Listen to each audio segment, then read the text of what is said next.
Hello students, कैसे हो आप सभी। आज मैं आपके YouTube channel easy by teach पर लेके आई हूँ क्लास 9th का chapter improvement in food resources. इसके अंदर जो हमने पहले कवर किया वो था एनिमल हस्बेंड्री का पोर्शन। आज जो हम करेंगे वो है क्रॉप सीजन्स इन इंडिया। मतलब हम क्रॉप के बारे में पढ़ेंगे। इसके अंदर हमारे टॉपिक्स दे रखे हैं जैसे improvement in food resources, management of food resources और प्रोडक्शन। अब सबसे पहले हम देखेंगे बेसिक्स ऑफ क्रॉप प्रोडक्शन। सबसे पहले हम बेसिक्स से स्टार्ट करेंगे, उसके बाद हम देखेंगे improvement in food resources. Different crop grown in different season because they need different climatic condition such as temperature, humidity, day length and photo period. अब जो डिफरेंट क्रॉप्स हैं, जैसे क्रॉप्स हैं, उनको जो उगाने का जो टाइम है, उनका जो सीज़न है वो क्या है, अलग अलग होता है, क्योंकि उनको डिफरेंट डिफरेंट क्लाइमेटिक कंडीशंस की क्या होती है, ज़रूरत होती है।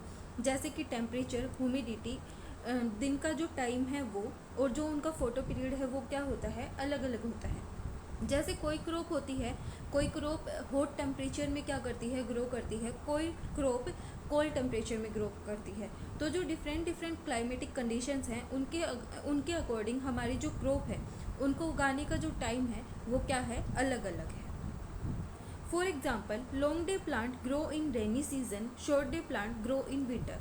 तो जो लॉन्ग डे प्लांट हैं उनको हम ग्रो करते हैं रेनी सीजन में, और जो शॉर्ट डे प्लांट हैं उनको हम ग्रो करते हैं विंटर सीजन में। On the basis of crops in India are of following two types. जो इंडिया है वहाँ पे जो क्रॉप्स हैं उनको दो टाइप्स के अंदर डिवाइड किया गया है। First is kharif crop and the second is rabi crop. Kharif crop are grown in rainy season from June से जुलाई से लेके सितंबर टू अक्टूबर तक। मतलब जो खरीफ की जो क्रॉप है उनको हम रेनी सीजन में क्या करते हैं, ग्रो करवाते हैं। इनको हम बोते तो जून या जुलाई के टाइम पे हैं और इनको काटते हम कब हैं, सितंबर और अक्टूबर में हैं। इसके एग्जाम्पल हैं सोयाबीन, मेज और कॉटन।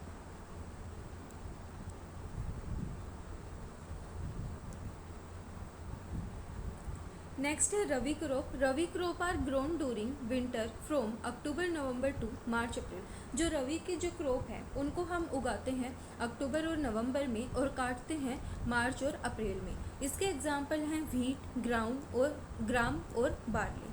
अब हम देखते हैं improvement in food resources. Food resources की इम्प्रूवमेंट करने में ज़रूरत क्यों पड़ी। अब होता क्या है, जो हमारी जो पॉपुलेशन है वो डे बाय डे क्या होती जा रही है, इंक्रीज़ होती जा रही है। तो अगर हमारी पॉपुलेशन इंक्रीज़ हो रही है तो हमें ज़्यादा फूड की क्या पड़ेगी, रिक्वायरमेंट पड़ेगी। तो जो पॉपुलेशन है वो क्या हो रही थी, ज़्यादा नंबर में इंक्रीज़ हो रही थी, और जो फूड है उसकी क्या चल रही थी, शॉर्टेज चल रही थी। तो इसके लिए हमारी जो फूड रिसोर्सेज हैं उसके अंदर इम्प्रूवमेंट की गई।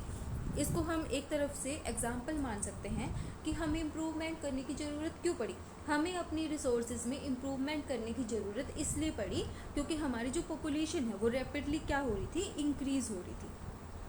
There is growing need for food resources all over the world to feed the rapidly increasing human population. जैसे कि हमने पढ़ा, जो हमारी पॉपुलेशन है वो डे बाई डे क्या हो रही थी, इंक्रीज़ हो रही थी। Global population has already reach 7 billion mark in 2011। 2011 में जो हमारी पॉपुलेशन थी वो कितनी थी, 7 बिलियन तक थी। 1 in every 7 person is believed to be hungry and many more undernourished। तो जो देखा कि मतलब हर एक सातवां जो आदमी है वो क्या है, भूखा है। मतलब वो भूख से क्या हो रहा है, तड़प रहा है। Our country with our 1.23 billion population is the second most populous country in the world. जो इंडिया है वो क्या है, सेकेंड मोस्ट पॉपुलस कंट्री है वर्ल्ड के अंदर। If present growth rate continues by year 2020 Indian population will rise to over 1.34 billion. अब जो ये है, ये पुराना डाटा है हमारा। इसके अकॉर्डिंग क्या बोला गया है, इसके अकॉर्डिंग बोला गया है जो 2020 है, अगर ऐसे ही हमारी पॉपुलेशन बढ़ती रही तो 2020 तक हमारी जो पॉपुलेशन रेट है वो कितनी हो जाएगी, 1.34 बिलियंस तक हो जाएगी। Even more than population of China. मतलब ये पॉपुलेशन चाइना की जो पॉपुलेशन है उससे भी क्या हो जाएगी, ज़्यादा हो जाएगी। At least more than quarter of a billion tons of grain will be needed every year to feed so many people। तो इसके लिए हमें बिलियन टन क्या ग्रेन्स की क्या पड़ेगी, एवरी ईयर ज़रूरत पड़ेगी खाने के लिए।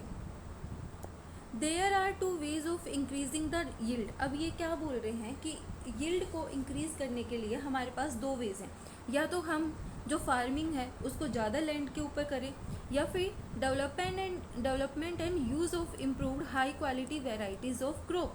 या तो हम क्या करें, डेवलप करें या फिर यूज़ करें improved high quality varieties of crops को। अब देखो, जो फार्मिंग है वो ज़्यादा लैंड के ऊपर पॉसिबल नहीं है। अब क्यों पॉसिबल नहीं है वो हम देखते हैं। Farming on more land is not possible because our land is already intensively cultivated. क्योंकि हमारा जो लैंड है उसके ऊपर मोस्टली के ऊपर हम क्या करते हैं, एग्रीकल्चर वर्क करते हैं।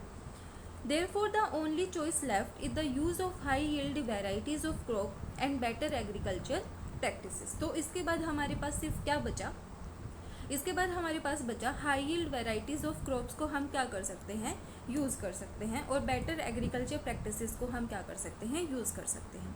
Due to sincere efforts of our agriculture scientist, our country has witnessed a 4 time increase in the production of food grain from 1960 to 2004 with only 25% increase in the cultivable land area. The leap forward in grain output is called grain revolution। अब क्या हुआ, हमारे जो scientist हैं, जो agriculture scientist हैं, उन्होंने क्या किए, अपने एफर्ट्स लगाए और उन्होंने क्या किया, जो हमारी जो फूड की जो अमाउंट है वो 1960 से लेके 2004 तक कितनी इंक्रीज़ हुई, 25% तक क्या हुई, इंक्रीज़ हुई।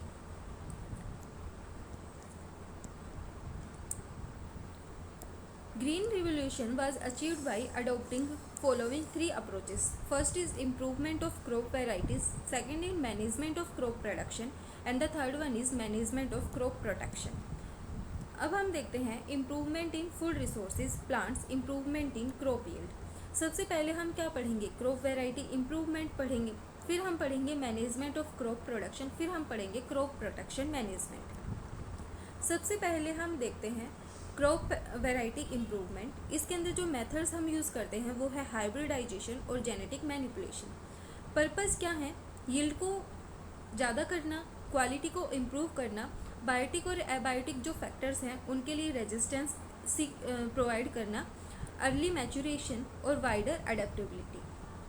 सेकेंड है मैनेजमेंट ऑफ क्रॉप प्रोडक्शन। इसके अंदर हमारे 3 आते हैं। First is nutrient management, second is irrigation and the third one is cropping pattern.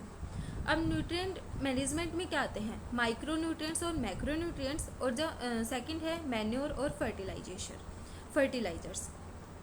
Third one is cropping patterns. Cropping patterns के अंदर हम जो पढ़ते हैं वो है मिक्स्ड क्रॉपिंग, इंटर क्रॉपिंग और क्रॉप रोटेशन। इरिगेशंस के अंदर हम पढ़ते हैं कैनाल्स वगैरह को, डगवेल्स वगैरह को, इनको पढ़ते हैं हम, टैंक्स वगैरह को भी पढ़ते हैं। Third one is crop protection management, protection in the field against weeds, insects and paste. ये हम क्या करते हैं, इसकी हेल्प से हमारी जो क्रॉप है उसको हम क्या करते हैं, प्रोटेक्ट करते हैं वीड्स से, इंसेक्ट से और पेस्ट से। Protection during storage against biotic and abiotic factors. इससे हम क्या करते हैं, जो बायोटिक और एबायोटिक फैक्टर्स हैं उनके लिए भी हम क्या करते हैं, प्रोटेक्शन करते हैं। आज का हमारा टॉपिक इतना ही था। वीडियो पसंद आए तो लाइक, शेयर एंड सब्सक्राइब जरूर करना।